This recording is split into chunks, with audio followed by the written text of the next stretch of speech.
A'udzubillahi minasyaitonirrajim. Bismillahirrahmanirrahim. Assalamualaikum warahmatullahi wabarakatuh. Alhamdulillahirabbil alamin. Allahumma shalli ala sayyidina Muhammad wa ala ali sayyidina Muhammad wa barik wa sallim. Allahumma shalli ala sayyidina Muhammadin al-fatih lima ughliq wal khatim lima sabaq nasiril haqqi bil haqqi wal hadi ila siratikal mustaqim wa ala alihi haqqa qadrihi wa miqdarihi al-'azim. Sadaqallah, sadaqa Rasulullah sallallahu alaihi wasallam. Alhamdulillah, teman-temanku, pagi hari ini kita masih diberi kesehatan oleh Allah Subhanahu wa taala untuk menjalani segala aktivitas serta ibadahnya. Ya, salah satunya adalah thalabul ilmi atau menuntut ilmu. Nah, alhamdulillah, ya, itu kemarin kita sudah belajar tentang kalimat thayyibah. Ya, kalimat thayyibah, kalimat la ilaha illallah ya. Nah, sekarang dibuka bukunya halaman 65, ya, kita akan mempelajari tentang Asmaul Husna. Ya. Asmaul Husna, ya, pengertian dari Asmaul Husna ini adalah sifat atau nama-nama, ya. Asma itu kan disebutkan kalau dalam bahasa Arab itu kan ismun, artinya nama, ya. Sedangkan kalau Asmaul Husna itu memang nama tapi berbentuk dengan sifat, ya. Jadi sifat-sifat yang baik yang dimiliki oleh Allah Subhanahu wa taala. Ya. Di sini kita akan mempelajari sifat-sifat Allah, ya, Asmaul Husna ini. Ya, salah satunya Al-Quddus, As-Somad, Al-Muhaimin, Al-Badi, ya. Dan dari sifat-sifat Allah ini kita wajib mengimaninya, ya. Kenapa seperti itu? Karena semua sifat yang dimiliki Allah itu adalah sifat yang tidak mustahil. Maksudnya adalah sifat yang dimiliki Allah itu memang benar-benar ada, memang benar-benar nyata gitu. Allah bisa segalanya. Oke, baik, yang pertama Al-Quddus, ya.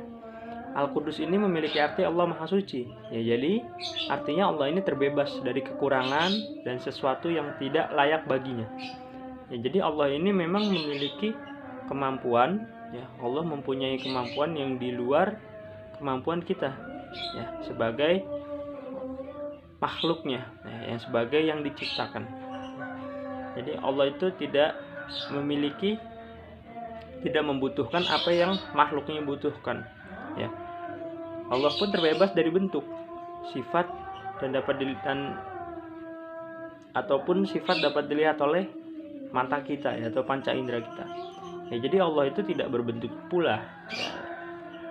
Kalau kita manusia ada bentuknya, matanya ada, hidungnya ada, telinganya ada, badannya ada, tapi Allah tidak. Nah, seperti itu. Jadi Allah itu Maha Suci, ya. Atau yang dapat dibayangkan oleh khayalan dan pikirannya, Allah pun tidak bisa dibayangkan gitu, karena memang Allah itu ada, tapi ya Allah itu karena Maha Suci jadi berbeda dengan makhluknya, ya, seperti itu. Sebagaimana ya firman Allah Subhanahu wa taala dalam Quran An-Syura, ya, ayat 11, yang artinya Allah menciptakan langit dan bumi, Dia menjadikan bagimu pasangan-pasangan dari jenis kamu sendiri dan jenis hewan ternak pasangan-pasangan juga. Dijadikannya kamu berkembang biak, dan jalan itu tidak ada sesuatu pun yang berupa dengan Dia, dan Dia Maha mendengar dan Maha melihat. Di ayat ini menjelaskan bahwasannya tidak ada yang menyerupai dengan dirinya, ya. Jadi Allah Subhanahu wa taala ini berbeda dengan makhluknya. Jadi jangan disamakan Allah Subhanahu wa taala ini seperti kita. Ya, seperti itu, ya. Dan dijelaskan juga dalam Quran surat Al-An'am ayat 103, yang artinya Dia tidak dapat dicapai oleh penglihatan mata, sedangkan Dia dapat melihat segala penglihatan itu. Dan Dialah yang menghalus, ya, dan yang menghapus. Dan Dialah yang maha halus, ya, lagi maha teliti. Nah, situ dijelaskan juga, ya, bahwasannya Allah ini tidak dapat dicapai oleh penglihatan mata, ya. Jadi Allah ini seperti apapun, ya, kita tidak tahu bentuknya seperti apa, ya, karena ketika yang hanya bisa melihat Allah Subhanahu wa taala itu hanya Rasulullah saja, seperti itu. Bahkan malaikat Jibril pun tidak bisa melihat Allah, ya. Malaikat Jibril pun hanya melihat cahayanya, seperti itu. Jadi ada satu-satunya manusia yang memang diciptakan oleh Allah bahkan bisa bertemu dengan Allah langsung dalam keadaan hidup, ya. Yaitu salah satunya adalah Rasulullah ketika Isra Mi'raj. Nah, di situ Rasulullah jalan dari dunia ini sampai ke Sidratul Muntaha, ya.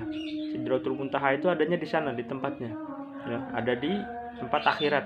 Nah, itulah kehebatan dari Rasulullah, ya. Jadi karena Allah Maha Suci ini, jadi Allah itu berbeda dengan makhluk, tidak disamakan dengan makhluk. Selanjutnya As-Somad, ya.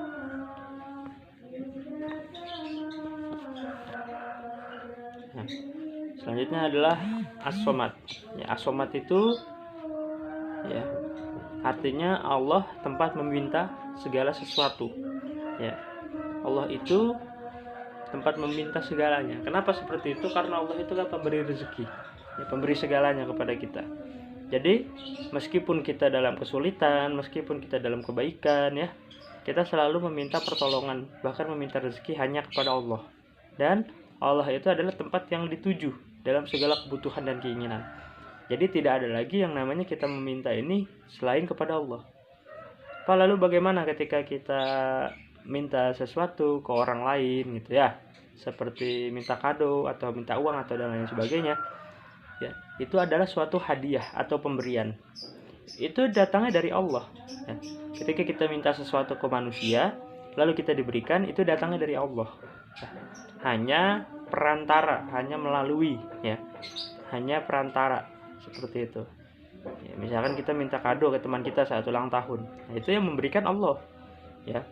Rezeki itu yang memberikan Allah, hanya lewat perantara teman kita, seperti itu. Sebagaimana ya, dalam Quran surat Al-Ikhlas ayat 2, Allah tempat meminta segala sesuatu. Nah, jadi tempat meminta segala sesuatu itu hanyalah Allah Subhanahu wa taala. Itu yang harus dipahami, ya.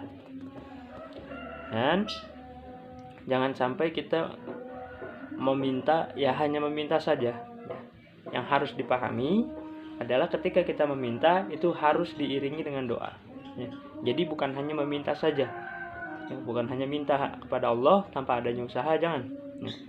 Karena dalam ayat Al-Quran lain pun dijelaskan kalau sesosok manusia ya atau suatu kaum atau manusia tidak bisa yang namanya merubah dirinya sendiri, Allah tidak akan bisa merubahnya gitu. Karena dalam agama Islam itu ada yang namanya qada dan qadar.